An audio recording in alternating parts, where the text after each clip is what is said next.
ఎన్నికలు సమీపిస్తుండడం, మరోపక్క అభ్యర్థుల ప్రకటన జాప్యంపై వైసీపీ ర్యాంకింగ్ నడుమ తాజాగా టీడీపీ జనసేన అభ్యర్థుల తొలి జాబితా విడుదలైంది.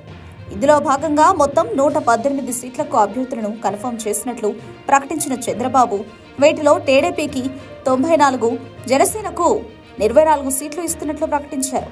దీంతో ఈ వ్యవహారంపై హాట్ కామెంట్స్ తెరపైకొస్తున్నాయి. అవును, తాజాగా ప్రకటించిన టీడీపీ జనసేన అభ్యర్థుల తొలి జాబితాపై రకరకాల హాట్ కామెంట్స్ వినిపిస్తున్నాయి. ఇందులో భాగంగా పవన్ కళ్యాణ్ కు న్యాయం చేసిన చంద్రబాబు కాపులకు అన్యాయం చేశారనే మాట వినిపిస్తుండడం గమనార్హం. ఇప్పటికే ప్రకటించిన 118 స్థానాల్లోనూ కేవలం 24 స్థానాలు మాత్రమే కేటాయించారు. దీంతో కాపు సమాజం ఫైర్ అవుతుందని తెలుస్తోంది.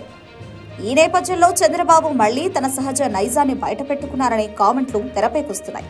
ఎవరు ఏమనుకున్నా, పైకి ఎన్ని నీతులు వల్లించినా ఫైనల్ గా తనకు తన పార్టీకి లబ్ధి చేకూరేలా మాత్రమే చంద్రబాబు పొత్తులు ప్లాన్ చేస్తారనే విషయం తాజాగా జనసేన విషయంలోనూ కన్ఫర్మ్ అయిందని అంటున్నారు.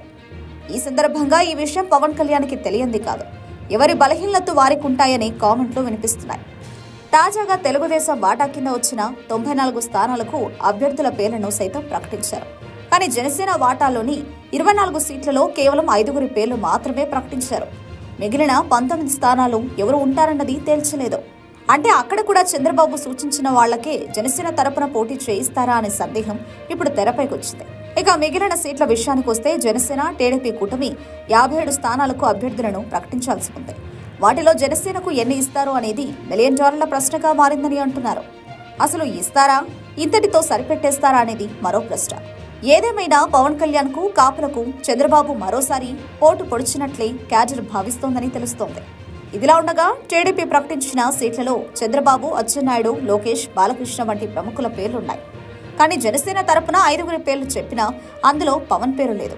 అంటే ఆయన ఎక్కడ పోటీ చేస్తారన్నది మాత్రం చెప్పలేదు. బహుశా ఇంకా కన్ఫర్మ్ కాలేదేమో. దీంతో ఆఖరకు జనసేనాని పవన్ కళ్యాణ్ తన సీటు తాను ప్రకటించుకోలేని స్థితిలో పొత్తుకు సిద్ధమై చంద్రబాబుకు తలొగ్గారనే కామెంట్లు ఇప్పుడు జన సైనికులు, పార్టీ మద్దతుదారుల నుంచి బలంగా వినిపిస్తున్నాయి. దీంతో పొత్తు వ్యవహారంపై జనసేన మద్దతుదారులు పెదవి విరుస్తున్నారని తెలుస్తోంది.